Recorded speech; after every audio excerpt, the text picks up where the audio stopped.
আচ্ছা, আপনাকে যদি বলা হয় যে স্টেজে কথা বলুন, অবশ্যই আপনাকে দুদিন আগে একটা স্ক্রিপ্ট দেওয়া হবে। আপনি ভালো করে প্রিপারেশন নিতে পারবেন, তারপর স্টেজে কথা বলুন।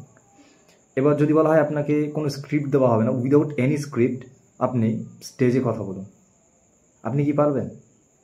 মোস্ট অফ দ্য মানুষের ক্ষেত্রে, এমনকি আমার ক্ষেত্রে অবশ্যই, আমরা যদি স্ক্রিপ্ট আগে থেকে আমাদেরকে দেওয়া হয় তাহলে হয়তো স্টেজে গিয়ে দু চারটে কথা বলতে পারবো, কিন্তু উইদাউট স্ক্রিপ্ট আমরা আমাদের মুখ থেকে কোনো ওয়ার্ড বের হবে না, কারণ আমরা ভালো কমিউনিকেটর না।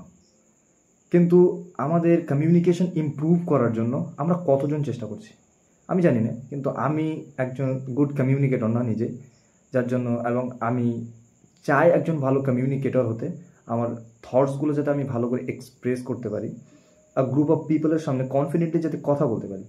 সো আজকে আমার দ্বিতীয় দিন, আমি একটা জার্নি শুরু করেছি আগামী 20 দিনের জন্য, যেখানে আমি প্রত্যেক দিন ক্যামেরার সামনে আসছি, রেকর্ড করছি ভিডিও এবং আপলোড করছি।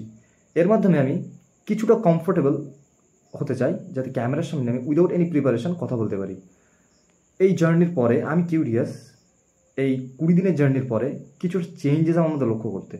আমি জানি না কতটা চেঞ্জেস আমি দেখতে পাবো, বাট যতটুকুই পাবো না কেন, এটা আমার জন্য অনেক। কারণ অ্যাজ অ্যান ইন্ট্রোভার্ট আমি যদি ক্যামেরার সামনে কথা বলতে পারি, এটা আমার জন্য অনেক অনেক অনেক বড় ব্যাপার। সো ভিডিওটা যদি একটু ইন্সপিরেশনাল মনে হয়, যদিও একটু হেল্পফুল মনে হয়, তবে শেয়ার করুন এমন আপনাদের বন্ধুর সাথে যেও চায় নিজের কমিউনিকেশনকে স্ট্রং করতে আমার মতন। এবং ডেইলি আপডেটস পেতে হলে, আগামী 20 দিনের জন্য যদি ডেইলি আপডেটস পেতে চান, তবে অবশ্যই চ্যানেলটিকে সাবস্ক্রাইব করবেন। থ্যাঙ্কস।